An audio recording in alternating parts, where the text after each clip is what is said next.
찬 바람이 싸늘하게 창틈을 파고들던 늦가을의 어느 날, 68의 박은혜 씨는 홀로 거실 창가에 앉아 앙상한 나뭇가지에 매달린 마지막 잎새를 하염없이 바라보고 있었다. 남편이 갑작스레 세상을 떠난 지 어느덧 3년. 자식들은 결혼과 함께 각자의 둥지를 틀어 떠났고, 한때는 북적였던 집은 이제 그녀의 깊은 한숨과 시계 초침 소리만이 머무는 적막한 공간이 되어버렸다. 평생을 아이들의 웃음소리와 함께했던 교직 생활을 마감한 뒤 찾아온 고요는 처음엔 평화로움으로 다가왔지만 이내 감당하기 힘든 외로움으로 변해 그녀의 마음을 짓눌렀다. 벽에는 남편과 함께 찍은 빛바랜 흑백 사진이 걸려 있었다. 사진 속 젊은 날의 남편은 언제나처럼 인자한 미소를 짓고 있었고, 은혜는 그 옆에서 수줍은 듯 고개를 살짝 숙인 채 행복하게 웃고 있었다. 그 시절 남편은 그녀에게 세상의 전부였다. 함께 걷던 교정의 플라타너스 길, 저녁 노을이 아름답던 강변, 소박하지만 따뜻했던 저녁 식탁. 그 모든 순간들이 파노라마처럼 스쳐 지나갈 때마다 은혜의 눈가에는 촉촉한 이슬이 맺혔다. 여보, 나 잘 지내고 있어요. 당신도 거기선 아프지 말고 편안해야 해요. 아무도 없는 허공에 대고 혼잣말을 하는 것이 어느새 그녀의 일상이 되어버렸다.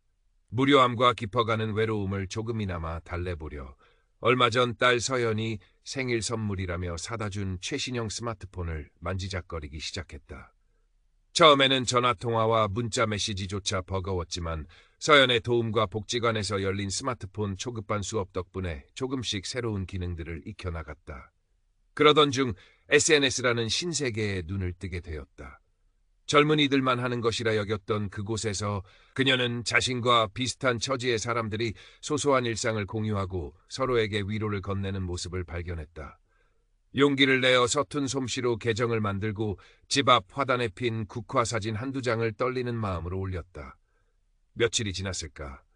알림음과 함께 낯선 이름으로부터 메시지 한 통이 도착했다. 강지훈이라고 자신을 소개한 그는 은혜가 올린 국화 사진이 참으로 아름답다며 말을 걸어왔다. 그의 프로필 사진 속 남성은 50대 초반으로 보이는 중후하면서도 어딘가 모르게 슬픔을 간직한 듯한 눈빛을 가진 사람이었다. 자신을 아내와 사별한 후 작은 무역회사를 운영하고 있다고 소개한 그는 은혜처럼 꽃과 자연을 사랑하며 때로는 시를 읽고 쓰는 것을 즐긴다고 했다. 은혜는 오랜만에 느껴보는 낯선 설렘에 가슴이 두근거렸고 떨리는 손으로 조심스럽게 답장을 보냈다. 안녕하세요. 부족한 사진인데 좋게 봐주셔서 감사합니다. 그날 이후 강지훈과의 대화는 은혜의 메마른 일상에 단비처럼 스며들었다. 그는 매일 아침이면 어김없이 은혜씨, 좋은 아침입니다.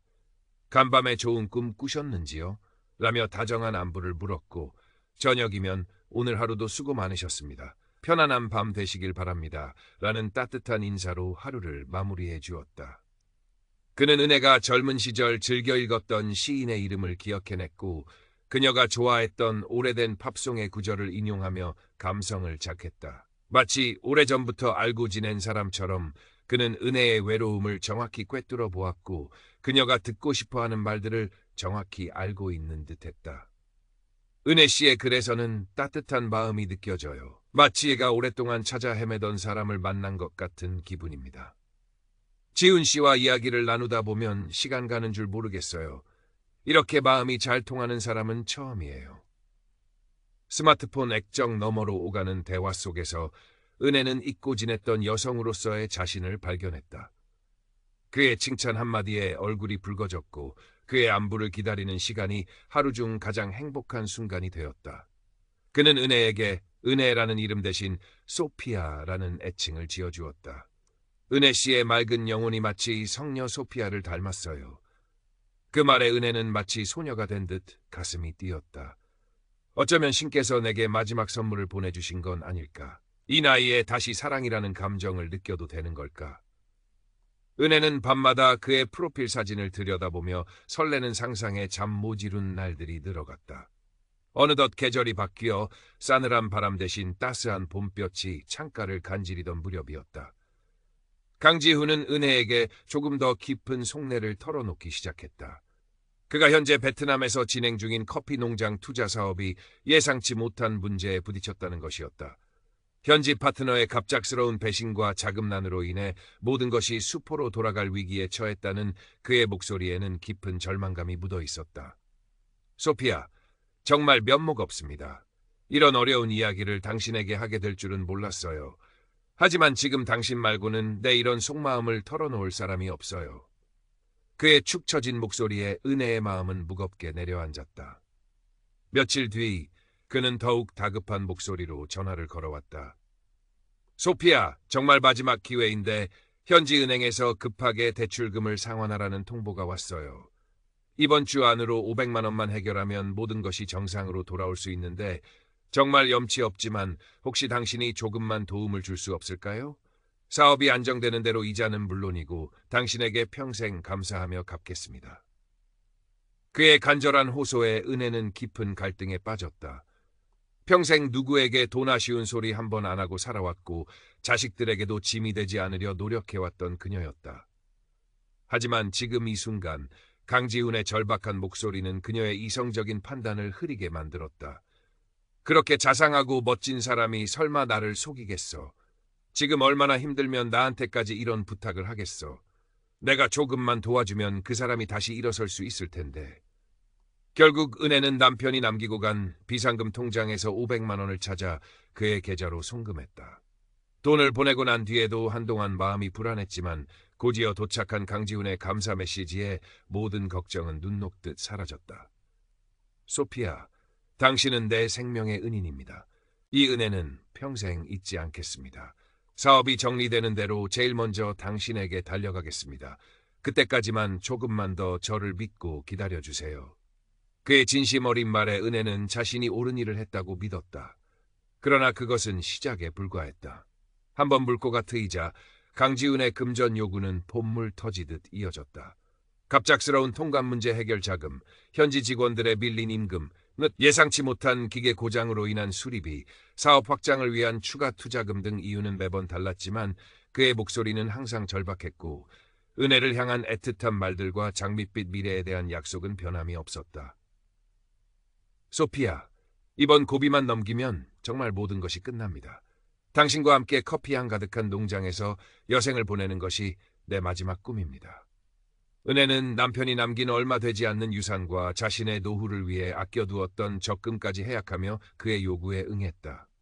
때로는 이게 정말 맞는 일일까 하는 의구심이 들기도 했지만 그럴 때마다 강지훈은 귀신같이 그녀의 마음을 알아채고 더욱더 달콤한 말로 그녀를 안심시켰다. 소피아, 나를 믿지 못하는 겁니까? 당신에 대한 내 마음은 하늘만이 알 겁니다. 우리가 함께할 아름다운 미래를 생각해서라도 조금만 더 힘을 내주세요. 그의 말에 은혜는 또다시 자신을 합리화하며 그의 요구를 들어주었다. 어느새 그에게 송금한 돈은 은혜가 평생 모은 재산의 대부분을 차지하게 되었다.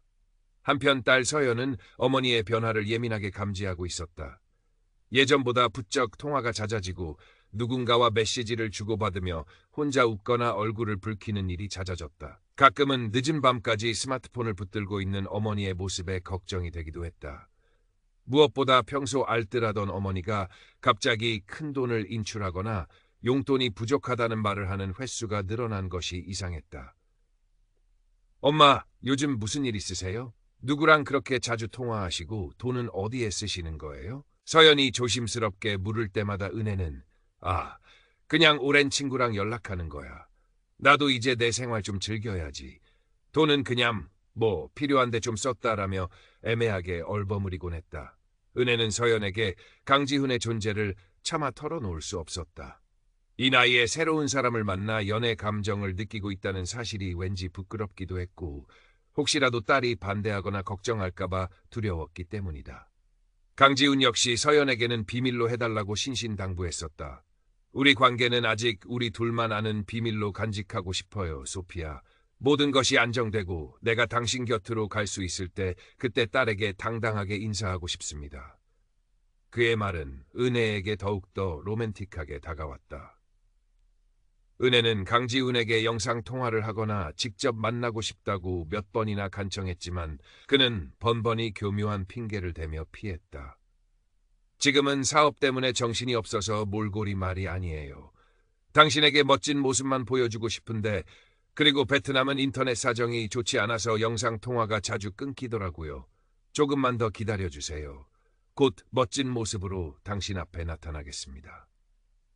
그의 변명은 그럴듯했지만 은혜의 마음속에는 작은 의심의 씨앗이 조금씩 자라나고 있었다. 하지만 이미 너무 깊이 빠져버린 감정의 늪에서, 그리고 이미 너무 많은 것을 그에게 주어버린 상황에서 그 의심을 애써 외면하고 싶었다. 밤이면 정말 괜찮을까? 내가 너무 쉽게 사람을 믿는 건 아닐까 하는 불안감에 잠 못 이루는 날들이 늘어갔지만, 아침이면 어김없이 도착하는 그의 다정한 메시지에 모든 불안은 봄눈 녹듯 사라지곤 했다.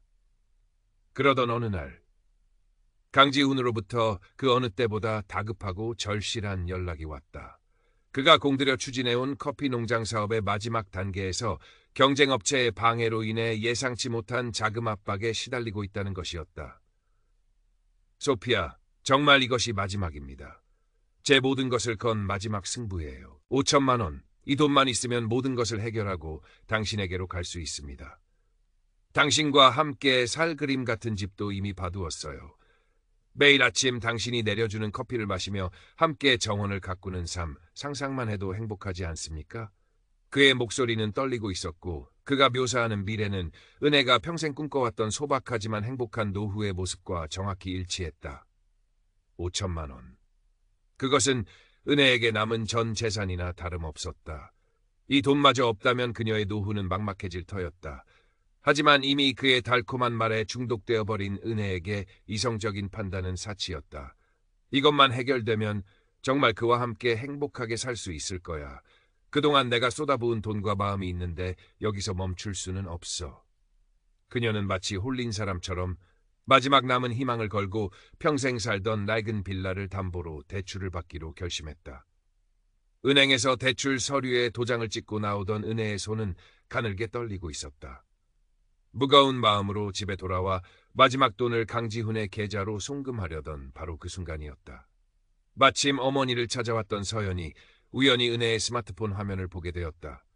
화면에는 사랑하는 소피아, 이 돈만 보내주면 우리는 영원히 함께할 수 있어요. 당신을 실망하게 하지 않겠습니다. 라는 강지훈의 메시지와 함께 이미 여러 차례 거액이 송금된 은행 앱의 거래 내역이 떠 있었다. 엄마, 이게 다 뭐예요? 이 사람 누구예요?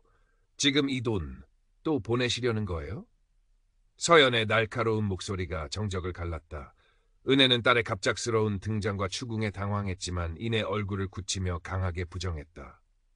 내가 뭘 안다고 함부로 소리 지르니? 그는 그런 사람 아니야. 나한테 얼마나 진심인데. 은혜의 목소리는 떨리고 있었지만 필사적으로 강지훈을 감싸려 했다. 하지만 서연은 물러서지 않았다. 그녀는 지난 몇 주간 어머니의 행동에서 느꼈던 불안감과 의심들이 한꺼번에 폭발하는 것을 느꼈다. 엄마, 제발 정신 좀 차리세요. 이 사람이 엄마한테 보낸 메시지들 좀 보세요. 전형적인 로맨스 스캠 수법이잖아요. 인터넷에 조금만 검색해봐도 다 나오는 내용들이라고요. 서연은 밤새 인터넷을 뒤져 찾아낸 로맨스 스캠 피해 사례들과 사기꾼들의 특징, 그리고 그들이 주로 사용하는 감성적인 접근법과 점진적인 금전 요구 패턴 등을 은혜에게 하나하나 짚어가며 설명했다. 은혜는 딸의 말을 들으면서도 현실을 받아들이기 어려웠다. 자신이 그토록 믿고 의지했던 사람, 자신의 마지막 사랑이라고 생각했던 사람이 사기꾼일 리 없다고, 그럴 리 없다고 필사적으로 외면하고 싶었다. 그러나 서연이 제시하는 증거들은 너무나도 명확했고, 강지훈이 그동안 자신에게 했던 말들과 행동들이 마치 퍼즐 조각처럼 맞아떨어지기 시작했다. 그때였다. 은혜는 떨리는 손으로 강지훈에게 수십 통의 메시지를 보내고 전화를 걸었지만 그는 더 이상 답이 없었다. 며칠 전까지만 해도 사랑한다고, 영원히 함께하고 싶다고 속삭이던 그의 SNS 계정은 흔적도 없이 사라져 있었다. 마치 신기루처럼 그의 존재 자체가 처음부터 없었던 것처럼. 그 순간 은혜의 머릿속이 하얗게 비어버렸다. 자신이 얼마나 어리석었는지, 얼마나 철저하게 농락당했는지 깨달았다.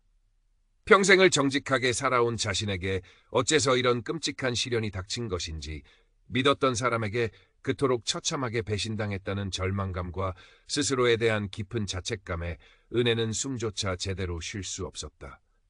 온몸에 힘이 빠져나가며 그녀는 그 자리에 주저앉아 어린아이처럼 목 놓아 울었다. 딸 서연은 그런 어머니를 부둥켜 안고 함께 눈물을 흘릴 수밖에 없었다. 한때 은혜의 삶의 빛과 같았던 스마트폰은 이제 그녀에게 지울 수 없는 상처와 절망만을 안겨준 흉기가 되어버린 듯했다. 며칠을 식음을 전폐하고 방 안에 틀어박혀 있던 은혜 곁을 묵묵히 지킨 것은 딸 서연이었다. 서연은 회사를 휴가내고 어머니 곁을 떠나지 않았다. 따뜻한 죽을 끓여 먹이고 잠든 어머니의 이마를 짚어보며 밤을 새우기도 했다. 엄마 잘못이 아니에요. 엄마의 따뜻한 마음을 이용한 그 나쁜 놈이 천벌을 받을 거예요. 그러니까 너무 자책하지 마세요. 우리 같이 힘내서 이겨내요. 딸의 진심 어린 위로와 간호에 은혜는 조금씩 기력을 차리기 시작했다. 폐인처럼 지내던 자신의 모습이 딸에게 더 큰 상처를 주고 있다는 생각에 억지로라도 몸을 일으켰다. 모녀는 함께 경찰서로 향했다. 경찰서 민원실의 차가운 공기와 사무적인 분위기는 은혜를 더욱 위축시켰다. 떨리는 목소리로 피해 사실을 진술하는 동안 은혜의 눈에서는 끊임없이 눈물이 흘러내렸다. 스마트폰에 저장된 강지훈과의 대화 내용, 송금 내역 등을 증거로 제출했지만 담당 경찰관의 표정은 밝지 않았다. 어머님, 이런 로맨스 스캠 사건은 범인이 대부분 해외 거점을 두고 활동하기 때문에 검거가 매우 어렵습니다. IP 추적도 쉽지 않고요. 일단 수사는 진행하겠지만 큰 기대는 하지 않으시는 편이. 경찰관의 말은 비수처럼 은혜의 가슴에 꽂혔다. 마지막 희망마저 사라지는 듯한 절망감에 은혜는 경찰서를 나서는 길에 휘청거렸다. 서연의 부축이 없었다면 그대로 쓰러졌을지도 모른다. 집으로 돌아온 은혜는 깊은 무력감에 휩싸였다. 자신의 어리석음으로 평생 모은 재산을 한순간에 날려버렸다는 자괴감, 믿었던 사람에게 배신당했다는 상실감, 그리고 아무것도 해결할 수 없다는 절망감이 그녀를 짓눌렀다. 밤에는 악몽에 시달렸고 낮에는 멍하니 창밖만 바라보며 시간을 보냈다. 한때 자신에게 기쁨과 설렘을 안겨주었던 스마트폰은 이제 꼴도 보기 싫은 물건이 되어버렸다. 시간이 얼마나 흘렀을까? 서연은 바쁜 회사 생활 와중에도 틈틈이 어머니를 찾아와 말벗이 되어주었고 주말이면 함께 공원을 산책하거나 맛있는 음식을 먹으며 기분 전환을 시켜주려 애썼다. 오랜 친구인 경희 씨도 소식을 듣고 한달음에 달려와 은혜의 손을 잡고 함께 눈물을 흘렸다. 은혜야, 네 잘못이 아니야. 그놈이 나쁜 놈이지. 세상에 믿을 놈 하나 없다더니. 그래도 기운 내야지. 내 곁에는 서연이도 있고 나도 있잖니. 친구의 따뜻한 위로에 은혜는 다쳤던 마음을 조금씩 열기 시작했다. 그러던 어느 날 서연은 지역 노인복지관에서 운영하는 디지털 세상 똑똑하게 활용하기라는 교육 프로그램 안내문을 가져와 은혜에게 조심스럽게 권했다. 엄마, 여기 한번 다녀보시는 거 어때요? 스마트폰 사용법도 다시 배우고 비슷한 연배의 친구분들도 사귈 수 있을 거예요. 그리고 이런 온라인 사기 예방 교육도 한다고 하더라고요. 처음에는 손사래를 치며 완강히 거부하던 은혜였지만 딸의 간곡한 권유와 이대로 무기력하게 주저앉아 있을 수만은 없다는 작은 오기가 그녀의 마음을 움직였다. 그래, 넘어진 자리에서 다시 일어나야지. 언제까지 이렇게 숨어 지낼 수는 없어. 떨리는 마음으로 복지관 문을 나선 첫날, 은혜는 모든 것이 낯설고 두려웠다. 하지만 친절한 강사와 비슷한 처지의 수강생들 덕분에 조금씩 긴장을 풀 수 있었다. 스마트폰의 다양한 기능들을 다시 배우고 함께 웃고 이야기 나누면서 은혜는 잊고 지냈던 소소한 즐거움을 되찾기 시작했다. 특히 온라인 사기 예방 교육 시간에는 자신의 경험이 떠올라 가슴이 아팠지만 동시에 다른 사람들은 자신과 같은 아픔을 겪지 않기를 바라는 마음이 간절해졌다. 교육이 끝나갈 무렵 강사는 수강생들에게 자신의 경험을 공유하며 다른 이들에게 도움을 줄 수 있는 자원봉사 활동을 제안했다. 은혜는 한참을 망설였다. 자신의 부끄러운 과거를 다른 사람들에게 드러내는 것이 두려웠기 때문이다. 하지만 용기를 내어 손을 들었다. 자신의 아픈 경험이 다른 누군가에게는 예방주사가 될 수 있다면 그것만으로도 의미 있는 일이라고 생각했다. 그렇게 은혜는 복지관의 디지털 안전지킴이 자원봉사자로 활동을 시작했다. 처음에는 사람들 앞에서 말하는 것조차 힘들었지만 진심을 담아 자신의 경험을 이야기하자 많은 어르신들이 귀를 기울여 주었고 때로는 함께 눈물 흘리며 공감해 주었다. 어르신들, 인터넷 세상에는 달콤한 말로 다가오는 늑대들이 아주 많아요. 잘생긴 사진, 번듯한 직업, 그런 것에 절대 현혹되시면 안 됩니다. 조금이라도 이상하다 싶으면 반드시 자녀분들이나 주변 사람들에게 도움을 요청하세요. 그녀의 목소리는 떨렸지만 그 안에는 과거의 아픔을 극복하고 다른 사람들을 돕고자 하는 강한 의지가 담겨 있었다. 1년이라는 시간이 빠르게 흘러갔다. 은혜는 이제 복지관에서 꽤나 유명한 강사가 되어 있었다. 그녀의 강의는 항상 수강생들로 가득 찼고 그녀의 진솔한 이야기는 많은 이들에게 깊은 울림을 주었다. 강의가 없는 날에는 복지관 뜨개질 동호회에 나가 수다를 떨거나 친구들과 함께 가까운 산으로 등산을 가기도 했다. 스마트폰은 더 이상 그녀에게 두려움의 대상이 아니었다. 이제는 손주들과 영상통화를 하고 친구들과 여행 정보를 공유하는 즐거운 소통의 도구가 되었다. 어느 화창한 봄날, 은혜는 복지관 야외뜨락에서 동료 자원봉사자들과 함께 웃으며 이야기꽃을 피우고 있었다. 그녀의 얼굴에는 과거에 깊었던 그늘 대신 따스한 햇살처럼 잔잔한 미소와 평온함이 가득했다. 여러분, 인터넷에 멋진 왕자님은 없어요. 진짜 왕자님은 멀리 있는 것이 아니라 바로 우리 곁에서 우리를 아끼고 사랑해주는 사람들이랍니다. 그녀의 농담에 주변에서 웃음꽃이 터져나왔다. 마음 한구석에 남은 상처가 완전히 사라진 것은 아니었다. 가끔씩 그날의 악몽이 떠올라 잠 못 이루는 밤도 있었고 낯선 번호로 걸려오는 전화에는 여전히 가슴이 철렁 내려앉기도 했다. 하지만 이제 은혜는 더 이상 과거의 아픔에 갇혀 살지 않았다. 그녀는 자신의 상처를 통해 다른 사람들을 위로하고 세상과 다시 따뜻하게 소통하며 새로운 삶의 의미를 찾아가고 있었다. 흩날리던 벚꽃이 지고 그 자리에 싱그러운 푸른 잎이 돋아나는 것처럼 은혜의 마음에도 절망을 이겨낸 강인한 생명력으로 새로운 희망의 봄이 찬란하게 피어나고 있었다. 그녀는 이제 외롭지 않았다.